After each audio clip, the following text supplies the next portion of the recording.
뉴스 큐레이션 시간입니다. 맹영균 기자와 함께합니다. 안녕하세요. 네, 안녕하십니까. 예, 윤석열 대통령이 체코 순방을 마치고 어제 귀국을 했는데 이번 순방 성과 한번 짚어보죠.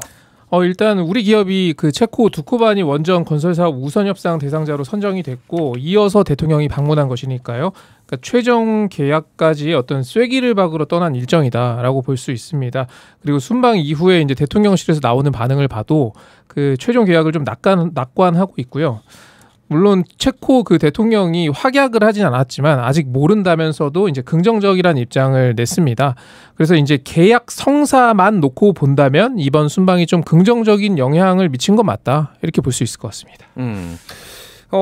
이 계약을 통해 우리가 정말 많은 이익을 얻을 것인가 이거에 대해서는 좀 논란들이 있는 것 같아요. 그렇습니다. 체코 대통령 발언 가운데 의미심장한 부분이 하나 있었는데요. 그게 이제 파벨 대통령이 한 60% 정도의 체코 기업 참여를 기대하고 있다라고 얘기를 했거든요. 그러면서 현지화라는 표현을 썼습니다. 그러니까 방산 계약 같은 거를 체결할 때 보면은 미국 같은 경우에는 되게 기술 이전에 엄격해요. 그러니까 심지어 어떤 정비를 하더라도 그 정비 기술도 줄 수 없다라는 게 되게 엄격한데 다만 우리는 좀 열려 있는 경우가 많이 있거든요. 근데 거기서 이제 경쟁력을 좀 찾는 측면이 있는 것이고요. 그래서 이것도 좀 비슷한 거라고 좀 보면 되는데 근데 이 말은 계약까지는 우리가 좀 가까워졌지만 그만큼 우리 이익도 좀 나눠야 한다 이런 측면이 있다 이렇게 해석을 할 수가 있겠고요. 다만 아직 결정된 건 없고 내년 3월에 본계약 체결 이후에 정확한 그 편지와 비율이 좀 정해질 것으로 보입니다. 하지만 그 체코를 통해서 또 유럽의 다른 국가들, 체코뿐만 아니라 그 옆 동네의 헝가리, 폴란드, 슬로바키아 이런 나라들과의 어떤 계약에도 이번 체코와의 협력이 좀 영향을 미칠 수가 있거든요. 그래서 그 부분까지 또 고려를 한다면 이익이 꼭 줄어드는 것만은 아니다 이렇게 볼 수도 있을 것 같습니다. 예, 최초에 그때 이제 MOU 이제 우선 협상 대상자가 됐을 때 이 내용이 이제 나왔기 때문에 이 언급이 좀 나온 것 같은데. 다만 이제 요게 지금 논란이 되는 거는 이 납기일 안에 이거를 못할 경우에 우리가 위약금을 낼 수도 있다 그런 건데 한국인 특유의 빨리빨리가 그렇죠. 한국인들이 투입을 해야 되는데 현지인들을 할 경우에는 이게 제대로 지켜지지 않을 수도 있다. 근로조건이나 이런 게 다를 수 있어서 이런 맞습니다. 우려들이 나오는 맥락인 것 같아요. 여기에 또 미국의 원전 기업 그러니까 원천 기술을 가지고 있다는 맞습니다. 웨스팅하우스와의 분쟁도 있어요. 지금. 그러니까 순방을 가기 전부터 제가 이제 대통령실 관계자로부터 들은 얘기는 웨스팅하우스와의 분쟁은 분명히 있지만 잘 해결될 수 있다 이런 얘기를 들을 수가 있었거든요. 그런데 웨스팅하우스는 여전히 그 한수원을 상대로 지적재산권과 관련한 소송을 강행하겠다라는 입장이거든요. 그러니까 쉽게 말해서 돈을 더 내놓으라는 어떤 엄포 같은 거예요. 그래서 2009년 UAE 바라카 원전 계약 때도 11%를 웨스팅하우스에 줘야 했다. 이런 얘기가 있었거든요. 그래서 다만 대통령실은 이게 이제 아직 협상할 것이 남아 있긴 하지만 잘 해결할 수 있고 또 한미 정부가 그걸 원하고 있다라는 얘기를 좀 들을 수가 있었거든요. 거기서 이제 대통령실은 좀 잘 해결될 수 있다라는 얘기를 반복해서 하고 있는 상황입니다. 그렇군요. 또 웨스팅하우스가 미국 기업이긴 한데 지금 경영상 어려움을 겪다가 현재는 캐나다 사모펀드가 일대주주기 때문에 또 미국 정부가 또 직접적으로 개입하기도 어려운 부분이 있다 이런 언론 보도도 나오고 있는데 어쨌든 현지 기업도 참여 많이 하니까 현지 기업에도 어느 정도 떼어줘야 되고 웨스팅하우스 기술 자문료 지급하고 그러니까 한국이 처음에는 24조 원 규모라고 했지만은 실제 이익은 훨씬 적을 것이다 이런 분석도 좀 나옵니다. 네, 그래서 야당에서는 이거는 이번 계약 규모 대통령실에서는 잭팟이라고 하는데 이 잭팟까지는 아니다. 따지고 보면은 그 24조 원까지 우리가 가져갈 수가 없다. 이런 비슷한 취지의 논평을 또 냈고요. 또 언론 보도도 있었습니다. 그런데 여기에 대해서 오늘 대통령실이 또 반박하는 입장을 또 하나 냈거든요. 그러니까 이런 야당의 논평에 대해서 마치 순방 결과가 좋지 않기를 기도하는 것 같다. 도대체 어느 나라 정당이냐 이런 반응을 내놨고요. 또 관련 언론 보도에 대해서도 어떤 60% 현지화율이나 웨스팅하우스의 11% 기술 자문료를 내는 것은 확정이 아니기 때문에 이건 가짜뉴스다. 이렇게 규정하기도 했습니다. 그러니까 확정이 아닌 거는 맞는데 이거를 이제 가짜뉴스라고 하는 거는 이미 언론 보도로 어느 정도 이제 나온 거니까 어쨌든 좋은 결과가 있기를 조금 기대해 보겠습니다.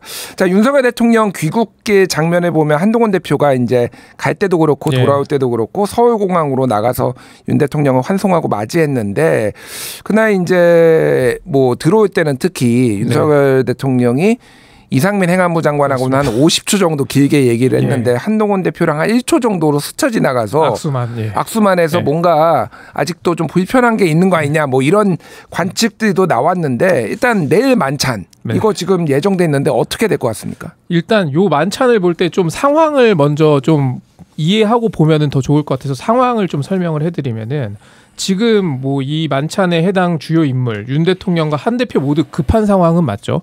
10월에는 22대 첫 국회 첫 국정감사가 있고요.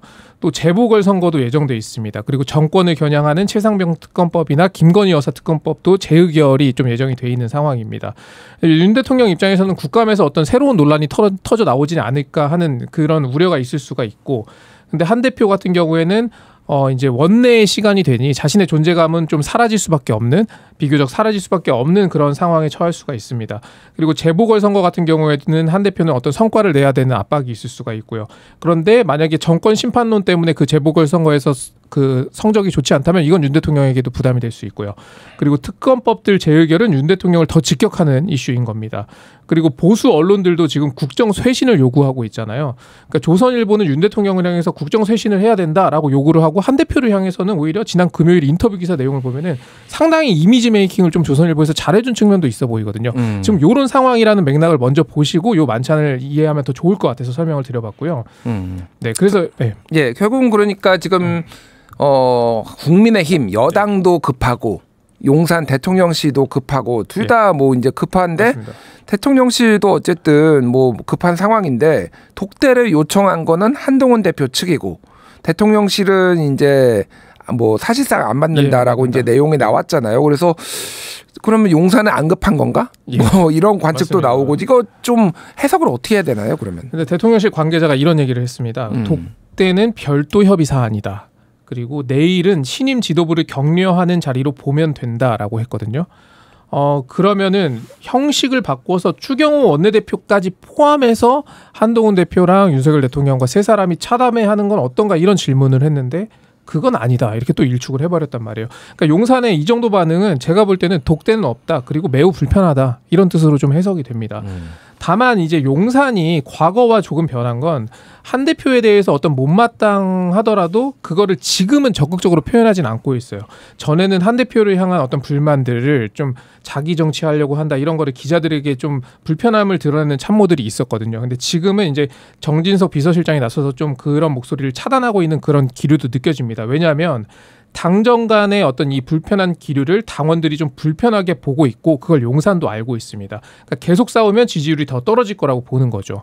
그런데 한 대표가 요구하는 어떤 의정 갈등이나 이런 의정 갈등의 전면 재검토는 또 받을 수가 없는 상황이라서 좀 난감한 상황인 거예요, 용산은. 그렇군요. 일단 뭔데 대화 테이블을 만드는 게 목적이면은 한동훈 대표하고 논의하는 모습을 보이는 것도 전략의 하나로 볼 수도 있을 텐데. 그렇습니다. 그래서 당에서 바라는 건 한 대표가 줄기차게 재검토를 요구를 하니 좀 들어주는 모양새를 만들되 의료개혁은 차질 없이 간다. 이 정도를 윤석열 대통령이 메시지를 내면 되는 거 아니냐 이런 얘기도 들을 수가 있었거든요.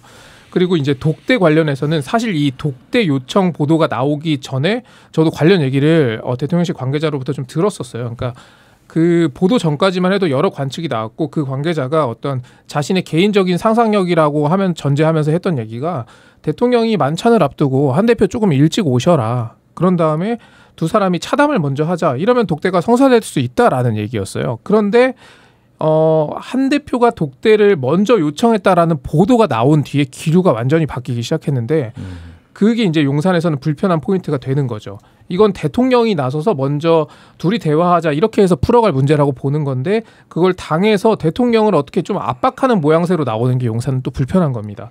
결국 지금 독대는 무산될 가능성이 매우 높아 보이고요. 다만 대통령실에서도 이런 기류를 좀 의식은 하고 있는데 불협화음이다 이렇게 보는 건 좀 아니고 협의 과정이다. 내일 말고 또 다른 기회가 있을 거다. 이런 취지의 얘기를 하긴 했습니다. 예. 그리고 화제 영상이 하나 있는데 김건희 여사가 새벽에 편의점을 방문했다는 보도 있었고 인터넷 매체가 보도를 한 건데 차량의 블랙박스에 담긴 모습이 이제 같이 나온 것 같아요. 어떻게 좀 설명이 되고 있습니까? 그러니까 이 영상을 보면은 한 편의점 앞에 김건희 여사와 그 경호원들의 모습이 보이고요. 그리고 반려견의 모습도 좀 보이는 영상입니다. 차량 블랙박스 영상인데 대통령실 관계자가 이 보도 내용을 보고서는 명백한 스토킹 영상이다 이런 반응을 내놨습니다. 그러니까 알고 보니까 이제 김 여사가 그 연휴 때 그 경호 인력과 어떤 군 장병, 경호를 하는 군 장병들이 밤샘 근무를 해야 돼서 그들이 좀 간식을 좀 할 수 있게끔 간식거리를 사러 편의점에 좀 갔다고 하고요. 그리고 늦은 밤에 간 이유는 경호 인력이 함께 가야 되고 그러면 또 주민 불편을 야기할 수 있기 때문에 늦은 시간에 간 거다 이런 설명을 좀 들을 수가 있었습니다. 그러면서 이제 스토킹을 자행하는 행태에 강력한 유감 표명을 했고요. 영상 삭제 등을 촉구했습니다. 예, 하나만 더 살펴보겠습니다. 국회 법제사법위원회가 이른바 법왜곡죄라고 불리는 형법 개정안을 상정하고 법안 소위에 회부했다. 그러니까 지금 법사위에서 쉽게 얘기하면 이거 지금 검토하고 있다 이런 거죠? 그렇습니다. 그러니까 이게 이재명 대표를 향한 검찰 수사와 김건희 여사를 향한 검찰 수사를 모두 겨냥한 거라고 볼 수 있는데요. 그러니까 검사가 범죄 혐의를 발견하고도 수사하지 않은 경우 하나, 그리고 또 범죄 사실이 인정되는데도 기소하지 않은 경우, 또 피의자와 피고인의 유불리와 상관없이 증거를 은닉하거나 제출하지 않은 경우, 그리고 증거 해석과 사실 인정, 법률 적용을 왜곡한 경우에 최대 10년 이하의 징역에 처하도록 하겠다 하는 내용입니다. 그러니까 민주당은 이재명 대표를 향해서는 검찰 수사가 너무 과하게 이뤄졌다라고 얘기를 하고 있고, 반면 김건희 여사에 대해서는 범죄 혐의가 있는데도 수사를 제대로 하지 않고 있다 이렇게 주장하고 있습니다. 그래서 이 제대로 하지 않으면 검사를 처벌할 수 있도록 하겠다 이런 일종의 공세를 펴고 있는 거라고 보면 되고요. 이에 대해서 국민의힘은 반발을 하고 있는데 이재명 대표 방탄을 위해서 겁박하기 위한 취지로 발의된 법안이다 이렇게 비판하고 있습니다. 예, 이 얘기는 이어지는 인터뷰에서 다뤄보겠습니다. 민주당 양분남 의원과 더 자세히 살펴보겠습니다. 맹영근 기자 수고하셨습니다. 네, 고맙습니다.